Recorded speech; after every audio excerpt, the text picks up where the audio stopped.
Shalom, friends. It's Rabbi Jenny Solomon here at Beth Meyer Synagogue with a Mincha moment.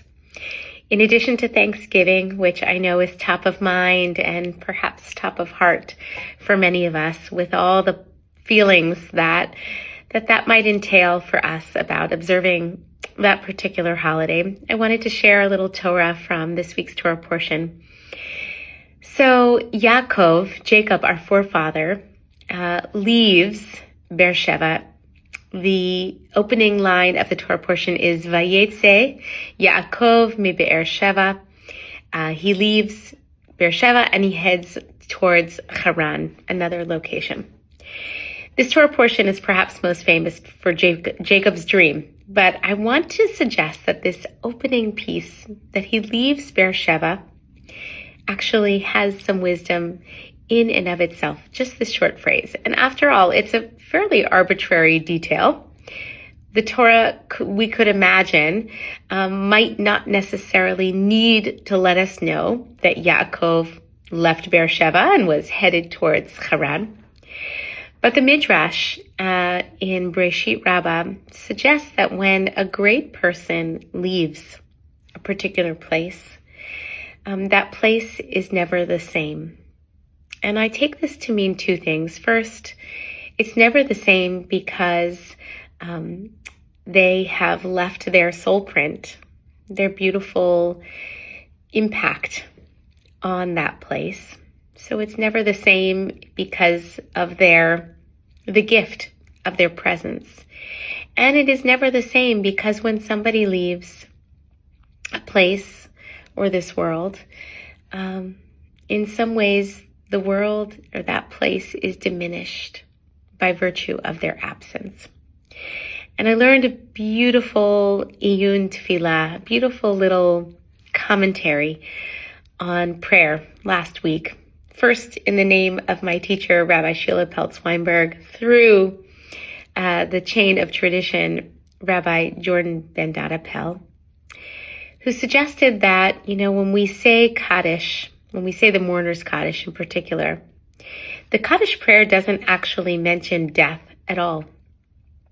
It starts off really with words of magnification and sort of enlarging God's name in the world.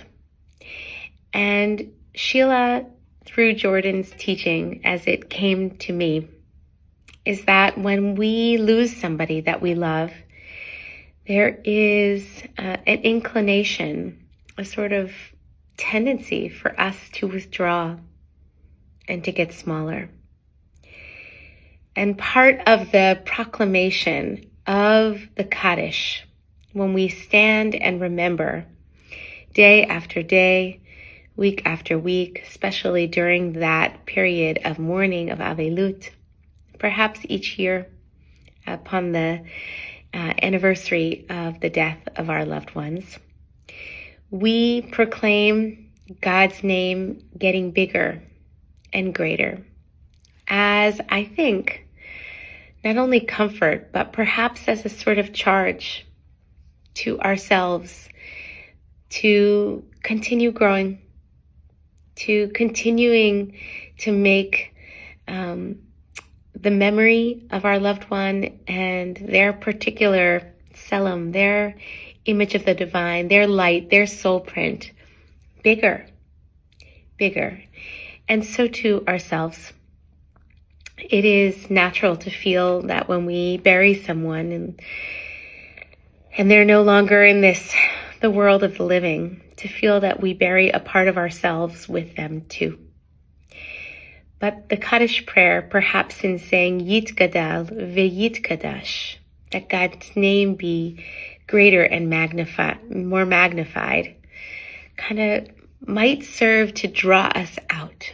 And instead of getting small and shrinking, instead taking up space, especially in light of our loved one's absence. So friends, I know the Thanksgiving holiday brings up all kinds of feelings for us. I know that for many of us, there will be, whether literal or figurative, a chair at the table, kind of holding space for those who are no longer in this world, but whose presence we feel. May we, in their memory, rather than shrink, rather than diminish our own light, may we hear the sound of those words, Yitgadal V'Yitkadash, as a way of calling us to grow, calling us to shine our own light even brighter in their absence. All right, friends, peace. Shalom.